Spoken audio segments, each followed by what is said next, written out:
Yo, what's up sa inyong lahat mga ka-dreamers? Kamusta kayo dyan? Ayan, so sana okay lang kayong lahat dyan. And of course, stay healthy tayo lahat. And maganda yung buhay na tinatakbo natin ngayon sa araw-araw. Ayan, gusto ko lang pag-usapan ngayong araw na to mga ka-dreamers, kung ano nga ba yung benefits ng pagpunta ng isang student visa dito sa Canada. Okay? Gaano ba kaganda? Okay? And ano yung mga mapapakinabangan nila kapag nakagraduate sila dito sa Canada. Okay, bago natin pag-usapan yan mga ka-dreamers, disclaimer lang, gusto ko lang sabihin sa inyo na etong sasabihin ko sa inyo is based on my research and based lang din to sa mga nararanasan ngayon ng mga kaibigan ko dito sa Canada na student. Okay? So, okay, simulan na natin mga ka-dreamers. Una, bakit maganda pumunta ang isang student visa dito sa Canada? Kasi magkakaroon po siya ng higher level of education. Isa yon sa mga benefit mga ka-dreamers. Bakit? Kasi syempre kumukuha ka eh. Kumukuha ka dito, mag-aaral ka dito. Sa Pinas kasi mga ka-dreamers na hindi nakakaalam, yung level of education natin, kahit graduate ka ng bachelor's degree, pag dumating ka dito, secondary lang po yun na parang ano lang po kayo, vocational lang po yung natapos nyo. Ganun po. So, kulang pa po tayo ng 2 years. So, kung pupunta po yung isang student na Pilipino dito o Pilipina dito at kumuha ng 2 years, napakalaki po ng chance na, ayun po, na tumaas yung level of education niya. At higit sa lahat, maganda po yung mga universities kasi dito. And talaga mapapakinabangan po siya. Lalo na pagka-graduate at maghanap ng trabaho. Okay? So, pangalawa po mga ka-dreamers, ang benefits ng isang student visa dito ay pwede po siyang magtrabaho habang nag-aaral. Okay? Pero ang require lang po na trabaho ng isang student visa dito is 20 hours per week. Okay? Take note, 20 hours per week. Kaya, habang nag-aaral ka and then mag-work ka, at least kahit paano makaipon ka ng konti. Pero marami nagsasabi na hindi po sapat ang 20 hours per week habang nag-aaral ka. Okay? Sasagutin ko po yan ngayon mga ka-dreamers. Meron po kasi tayong tinatawag na 3 phase ng pag-aaral dito sa Canada. Meron po yan na fall intake. Ayan. Tapos yung tinatawag din nila na after kasi ng fall, winter, yung winter intake. And then meron pong tinatawag na summer and spring intake. Yung sa dalawa pong nabanggit na fall at saka ng winter mga ka-dreamers, medyo may masikip po kasi ang schedule ng mga student niyan. Kumbaga, ang required lang po talaga is 20 hours per week at saka kung minsan sa dami ng schedule nila, hindi po nila nagagawang magtrabaho. Minsan nga po nakakapag-absent pa po sila. Pero, meron pong summer and spring intake na pwede ka pong magtrabaho full time. Okay?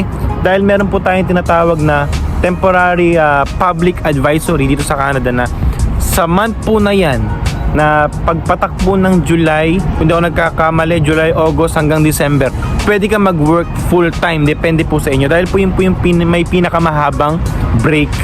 Okay? So yun yung time na para mag-ipon, o kaya kung kailangan mo pa ng pan-tuition, dun mo siya kukuhanin mga ka-dreamers. So maganda pa rin po. And then, pangatlo mga ka-dreamers is pwede mong makuha yung family mo. Like for example, ako mag-aaral ako dito for example and then may asawa ako, may anak ako, pwede mo silang makuha. And ang magagrant for example for spousal, ayan, ang magagrant sa kanya is yun nga, open work permit. O kung ikaw nag-aaral ka habang nag-work, and then yung asawa mo naman, pwede siya mag-work open work permit kahit saan na hindi matatali sa kahit na anong employer. Yun yung maganda mga ka-dreamers. Okay?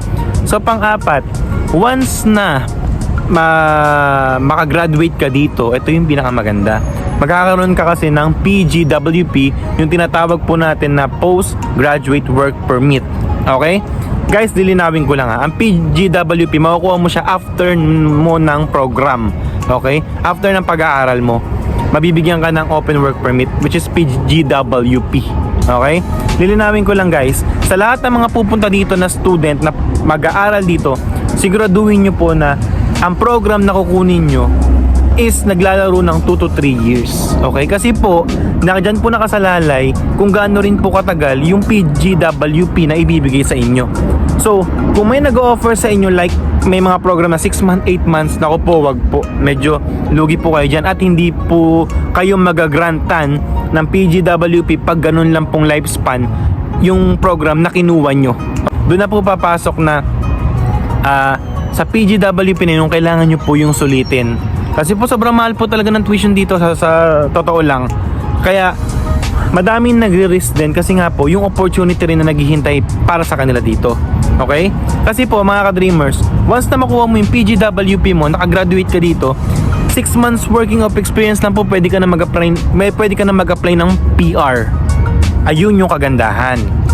So, kaya once na nakuha mo na yung PGWP, sulitin mo at i-maximize mo yung oras mo. Kasi take note mga ka-dreamers sa lahat ng mga student na pupunta dito. Ang PGWP po ay once in a lifetime lang po yan i-grant sa inyo. Wala po yan extension, wala po yan na for example, natapos yung PGWP mo, hindi ka nakapag-apply ng PR, hindi na-grant yung PR mo, hindi ka po pwede mag-transfer tapos mag-aaral ka ulit mo yung program mo. Hindi po yun pwede mga ka-dreamers. Kaya sinasabi ko na po sa inyo na once pag pumunta kayo dito, kumuha kayo ng 2 to 3 years program para at least yung PGWP nyo dun din po naglalaro yung length of stay ng open work permit nyo. Malinaw po yan mga ka-dreamers ha. Yun po yung benefits. So kaya at least ngayon alam nyo, para at least paplanuin nyo mabuti yung pagpunta nyo dito para sulit yung tuition nyo, para habang nag-work kayo masustain nyo rin po yung mga pangangailangan nyo. Ganun. So panglima, ayan nga po, pwede nga po kayong mag-apply ng PR. And nakakatuwa kasi once na makapag-apply ka ng PR, yun, for example lang nursing ka dito, okay, kailangan yung program na apply mo is related sa nursing.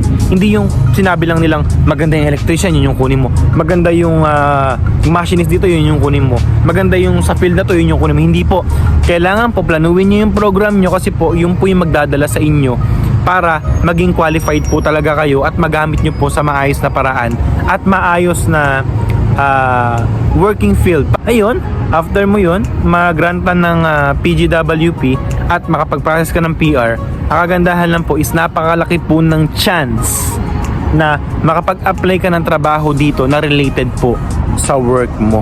Okay? So, yun po yung mga advantages and makakatulong rin po yan sa career booster nyo. Talagang syempre pag nakahanap ka, though mahirap pa rin naman, pero pag nakaharap ka naman, masasabi ko po talaga na sulit po talaga sa oras, worth it talaga. So para sa inyo rin po yan, advantage para sa inyo dahil nakapagtapos kayo dito at higit sa lahat, syempre yung makukuha nyo yung gustong trabaho na gusto nyo. Kasi nga pag-graduate po kayo dito at maganda po yung mga universities dito. Yun mga ka-dreamers. So sa lahat ng mga nagtatanong sa akin kung maganda ba, maganda pa rin naman po pero medyo pricey lang po talaga at kailangan well prepared po kayo when it comes to financial. Dahil po hindi po biro ang tuition dito at higit sa lahat hindi biro ang yung ilalabas mong pera para lang makapag-aral dito sa Canada. So, yun mga ka-dreamers, sana may natutunan kayo at sana nakatulong tong video na to para at least pag pumunta kayo dito, prepared kayo and naplano nyo. Okay? So, paano ba yung mga ka-dreamers? Comment down below lang ano po yung mga tanong nyo at sasagutin natin yan. And sa mga nagtatanong din na kung paano nga ba mag-apply dito sa Canada as a working visa or paano makakuha ng TFWP program, ganyan, o ng LAMIA, ayan kung paano. Follow nyo lang po Emmanuel Evido sa YouTube ko. Nandun na po lahat ng video na ginawa ko kung paano. And for sure makakatulong po yun sa inyo kung paano kayo magsisimula. Okay? So, good vibes lang tayo mga ka-dreamers. And spread vibes. Ayan. And lahat ng mga tanong, ilapag nyo, sasagutin ko yan. And gusto ko lang iwanan sa inyo tong kataga na to na kung may pangarap kayo, wag kayong susuko. At higit sa lahat, kung may pangarap kayo, kumilos kayo. And samahan nyo yun ang pinakamahalaga ng dasal. And at higit sa lahat mga ka-dreamers, wag nyong hintuan. Kasi, nagiging fade lang naman ng isang tao o hindi lang naman nila natutupad yung pangarap nila kasi huminto sila. Okay? Kahit ma-reject kayo ng maraming beses, kahit na alam mo yun, mag-fail kayo ng maraming beses, bumangon lang kayo at ipagpatuloy nyo yun. And then di nyo nare-realize, nandiyan na pala kayo sa kinatatayuan yung pangarap na yun. Okay? Maraming salamat mga ka-dreamers. God bless you all. Peace yo.